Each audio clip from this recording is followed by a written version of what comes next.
Olá, meu nome é Ramon, eu sou aluno de mestrado em Química pela UFES e hoje eu vou estar apresentando o artigo com o nome Petroleomics by Direct Analysis in Real-Time Mass Spectrometry.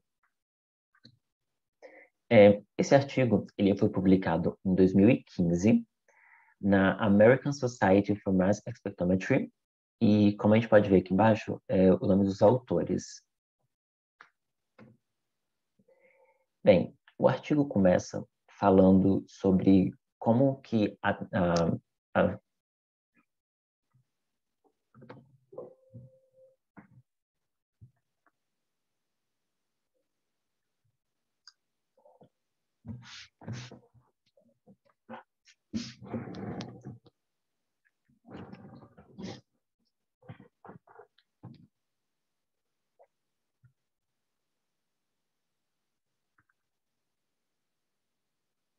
Olá, meu nome é Ramon, eu sou mestrando em Química pela UFES e hoje eu vou estar apresentando o artigo com o nome Petroleomics by Direct Analysis in Real-Time Mass Spectrometry.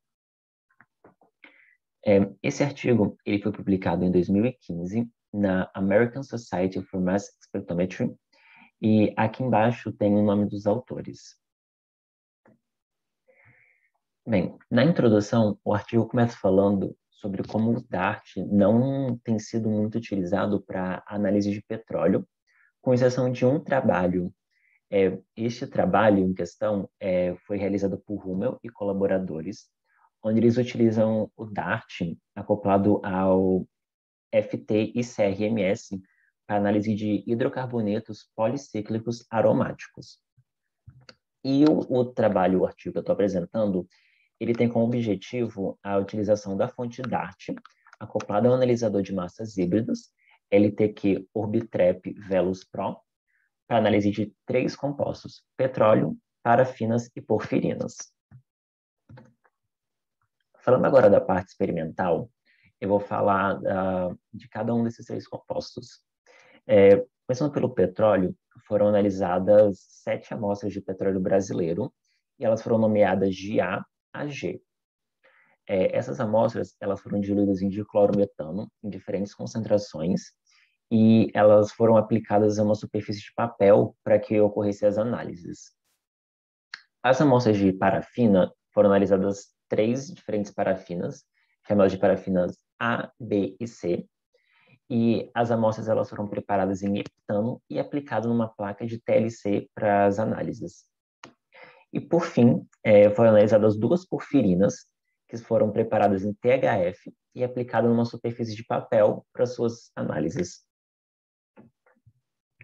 Começando pelo petróleo, o artigo traz esse espectro aqui, que contém as 7 amostras de A a G. E o que chama atenção é para essa expansão aqui, em 310, entre 310 e 312, onde o que são observados são compostos análogos à piridina, como a gente pode observar aqui, com carbono variando de 23, 22, e a presença do nitrogênio em todos esses compostos, em todos os petróleos, no caso. O artigo também traz esses 2 outros espectros aqui para o petróleo, que é comparando o DBE com a intensidade e o número de carbono com o DBE. Bem, iniciando por esse daqui, as diferentes cores são referentes aos diferentes tipos de petróleo. E como nós podemos observar, o DBE varia entre 4 e 20.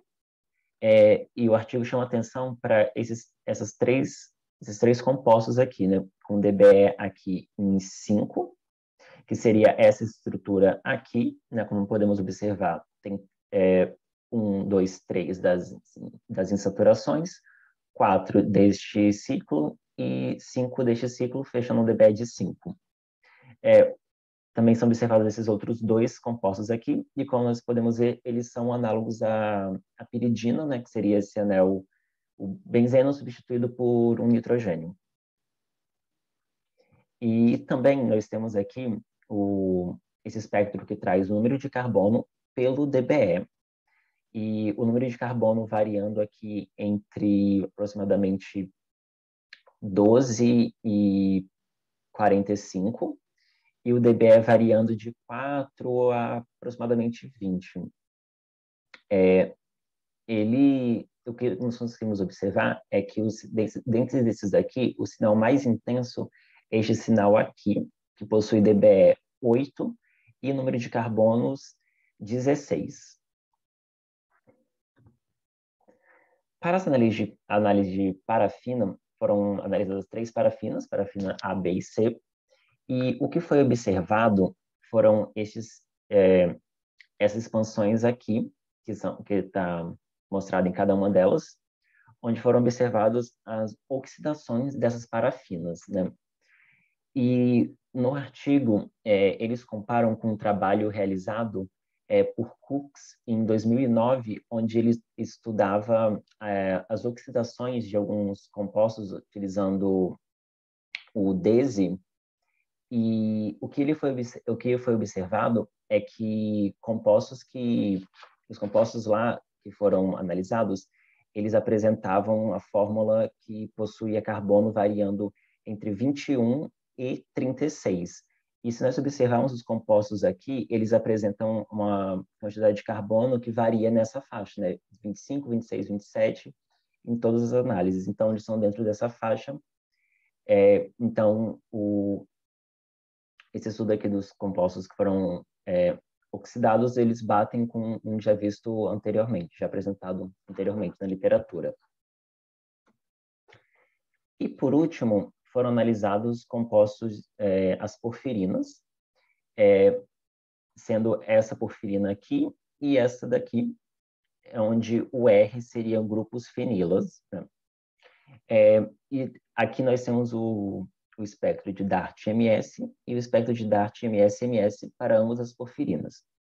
Começando por essa daqui, o que nós conseguimos observar no espectro de DART-MS é o sinal da molécula protonada, aqui, né, em 615,25, que é referente, como a gente pode observar aqui na massa teórica, 615,25. Então, esse daqui seria o sinal da molécula protonada. No espectro de DART-MS-MS, nós conseguimos ver algumas fragmentações que são bem características desse tipo de compostos. Primeiro, essa é uma perda aqui de 16, que seria referente à perda de NH2. Também conseguimos observar uma perda de 77, que é muito característica essa perda relacionada à fenila, né? E como eu disse, esses grupos R são fenilas, então houve a perda desses grupos. E também é observado outra perda aqui de 77, então outra perda de um grupo fenila. Para a outra porfirina, a que contém o vanádio, o R também é o grupo fenila, e observando aqui o espectro de DART-MS, o que nós conseguimos ver é esse sinal aqui em 680,17, que é referente à molécula protonada, como a gente pode ver aqui, né? Que é a massa da molécula mais o hidrogênio.